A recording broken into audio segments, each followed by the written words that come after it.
అందరికీ నమస్కారం.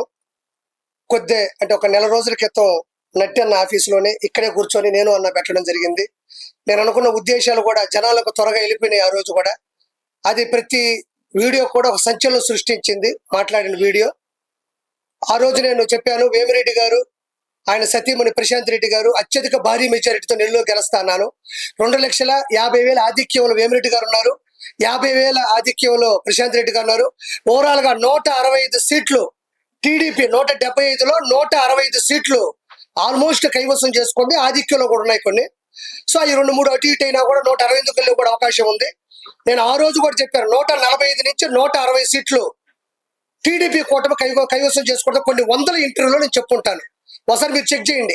మొన్న కూడా ఆరామస్తానని అమ్ముడిపోయిన ఒక మనిషి చెప్పినప్పుడు కూడా నాకు తెలిసిన బంధువులు నా మనుషులు భయపడుతుంటే నేను వాళ్ళందరికీ ఒకే ఒక ధైర్యం ఇచ్చా, 145 నుంచి 160 సీట్లు. ఏంటి ఆ ధైర్యం అంటే, నేను నెల్లూరులో ఉన్నప్పుడు వేమిరెడ్డి గారితో తిరిగేటప్పుడు అన్ని రకాల ప్రజలని నేను విశ్లేషించి అడిగినప్పుడు నాకు అనిపించింది, గంజాయి రోడ్డు మీద అమ్మడం, ఆడవాళ్ళ చేత బూతులు తిట్టించడం, డ్రగ్స్ అమ్మడం, ఇసుక దందాలు, చదువు వచ్చిన వాళ్ళకేమో జాబులు లేకపోవడం, జాబ్ వచ్చిన వాళ్ళేమో ఐటీ పరిశ్రమలు ఇవన్నీ చూసి కూడా చంద్రబాబు నాయుడు గారు ఇష్టపడ్డాం. ఇవన్నీ చూసుకున్న తర్వాత నేను ఆ రోజు చెప్పిన 160 సీట్లు కన్ఫామ్ గా అంతమించే ఉంటే సంతోషంగా ఉంది. ఈ రోజు పవన్ కళ్యాణ్ గారి యొక్క పూర్తి మద్దతుతో, ఆయన త్యాగంతో, ఆయన న్యాయంతో ఈరోజు చంద్రబాబు గారు అన్ని సీట్లు సంపాదించడం అనేది చిన్న చితక విషయం కాదు. పవన్ కళ్యాణ్ గారు ఆయన యొక్క పూర్తి మద్దతు, ఆయన ఆలోచనలు ఈరోజు 165 సీట్లు వచ్చేటట్టు చేశాయి. ఇది ఒకటి ఎత్తుకుంటే, దాని తర్వాత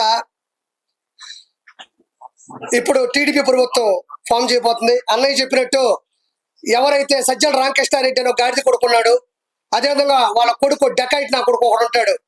ఎవరు మాట్లాడితే వాళ్ళ కూతుర్ల ఫోటోలు, అక్కల ఫోటోలు, చెల్లెళ్ళ ఫోటోలు మార్పింగ్ చేసి బట్టలు ఊడదీసి కామెంట్లు పెట్టే నా కొడుకు కూడా భార్గవ రెడ్డి ఉన్నాడు. వాడి మీద కూడా ఇమీడియట్లీ చర్య తీసుకోవాలని మనస్ఫూర్తిగా కోరుకుంటున్నాను. అది గవర్నమెంట్ పేపర్ మీద కూడా ఆడి పేరుంది.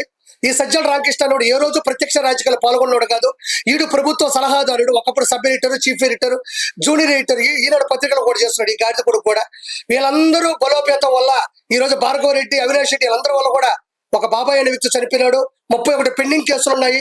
ఖచ్చితంగా రేపు గవర్నమెంట్ ఫామ్ అయిన తర్వాత ఫస్ట్ చేసేటి ఏంటంటే తిరుమల అకౌంట్. నేను ఫస్ట్ నుంచి చెప్తా ఉండా, తిరుమల వెంకన్నతో పెట్టుకున్న ఎవడైనా సరే నాశనం అయిపోతారు. ఫస్ట్ చెప్తానే ఉన్నాను నేను చాలా గట్టిగా. అదే విధంగా వెంకటేశ్వర స్వామితో, శ్రీనివాసుడితో, గోవిందుడితో ఎవడైతే పెట్టుకున్నాడో ఇలా నాయన, ఆయనే పోయాడు అడవిలో పడి. ఈడెంత ఈడెంత అంటాను నేను డైరెక్ట్ గా.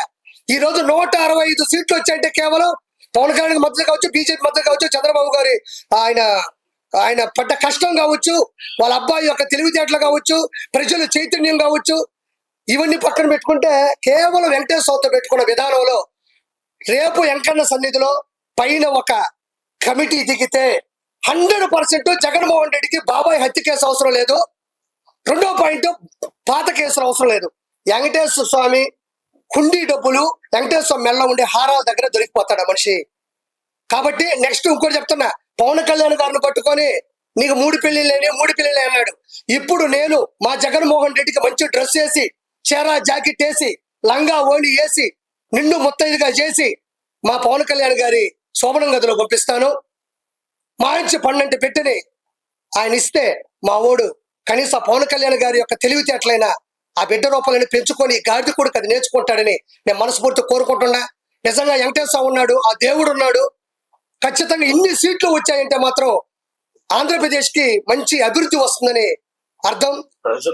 ప్రజల వ్యతిరేకత భయంకరంగా జరిగింది. ఫస్ట్ ఏం చెప్తున్నా, నెల్లూరులో 10కి 10 ఇంతవరకు భూమి మీద స్వాతంత్రం వచ్చిన తర్వాత ఆంధ్రప్రదేశ్ లో నెల్లూరు జిల్లాలో ఎప్పుడు కూడా ఇన్ని సీట్లు రాలా, ఎంత అభివృద్ధి ఎప్పుడు జరగలా.